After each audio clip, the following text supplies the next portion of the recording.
est à Monsieur Michel Herbillon. Merci, Monsieur le Président. Ma question s'adresse à Monsieur le Premier ministre.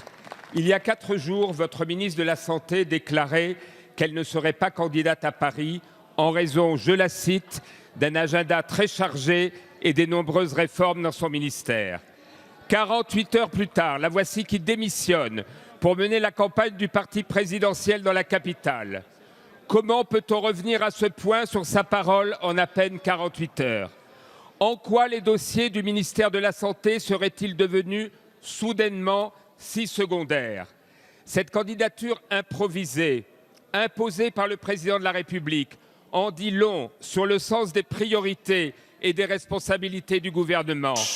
Comment peut-on abandonner son poste alors que l'hôpital public connaît une crise sans précédent, alors que la grève des hospitaliers dure depuis plus d'1 an, alors que plus de 1200 chefs de service vous ont appelé à l'aide et que les démissions se multiplient, alors que la situation des EHPAD est si préoccupante?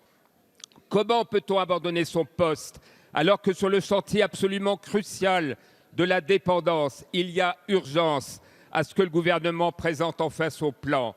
Comment peut-on abandonner son poste en pleine crise du coronavirus alors que le ministère de la Santé a un rôle central dans la lutte contre l'épidémie? Enfin, comment la ministre chargée de la réforme des retraites peut-elle déserter au moment même où le débat s'ouvre dans l'hémicycle? Monsieur le Premier ministre, le départ de votre ministre nous interpelle dans une telle situation de désordre politique et social. Comment le serviteur de l'État que vous êtes peut-il choisir de faire passer les intérêts de son parti avant ceux du pays? Merci, Monsieur le député. La parole est à Monsieur le Premier ministre.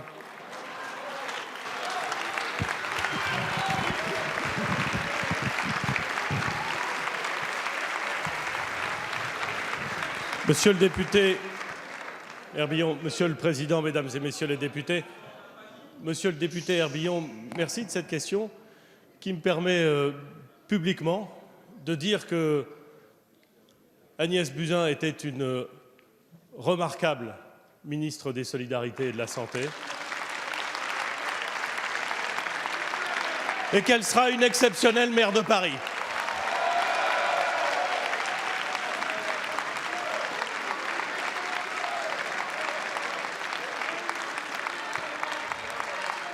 C'est en tout cas le combat électoral dans lequel elle s'est engagée.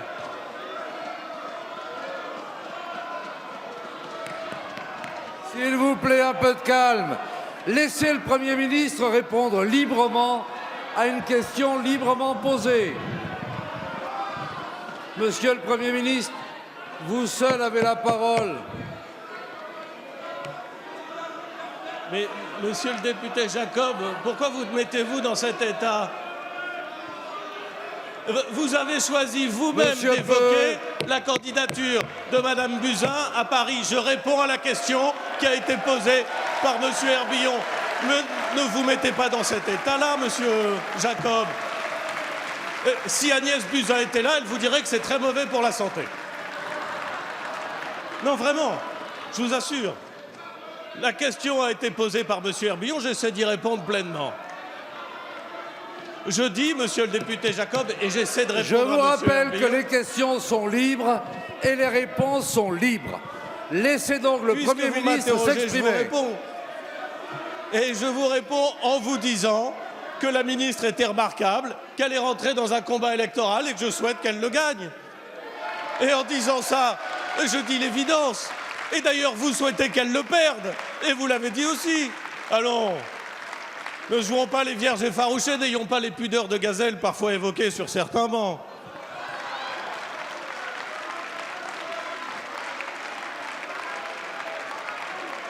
Monsieur le député Herbillon, un mot sur le fond, puisque je sais que c'est le fond qui vous intéresse, et pas la mise en cause de tel ou tel. Allez, du calme, du calme, du calme.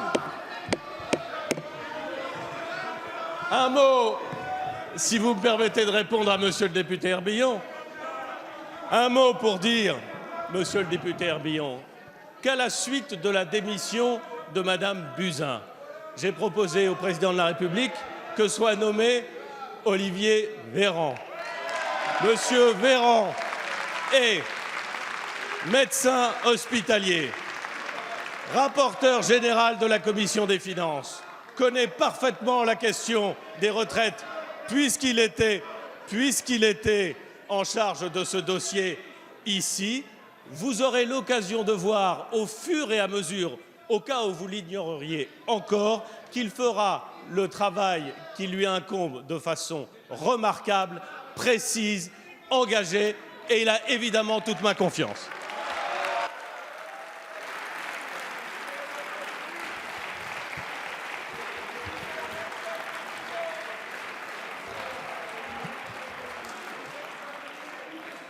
S'il vous plaît, Monsieur Herbillon a la parole pour 6 secondes. Monsieur le Premier ministre, je remarque que vous avez demandé à Madame Buzyn de démissionner. Vous n'appliquez pas cette règle ni à vous-même, ni à Monsieur Darmanin. C'est tout de même un peu étrange comme contradiction et comme manque de cohérence, Monsieur le Monsieur le Premier député.